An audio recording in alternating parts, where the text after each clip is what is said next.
Hello guys, in today's video I will be showing you how to fix Pinterest isn't responding problem. So the answer is easy, just go to the settings, then scroll down to the apps section, then go to the search and search Pinterest, then go to the storage, and here you will find this clear cache option. Click on it.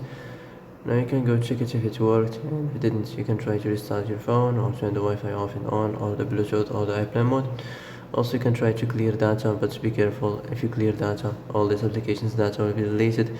This includes all files, the settings, the accounts, the databases, etc. So be careful if you want to clear your data.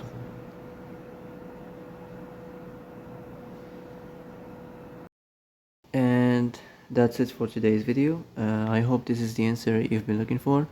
If you like this video, don't forget to like and subscribe, and see you in the next video.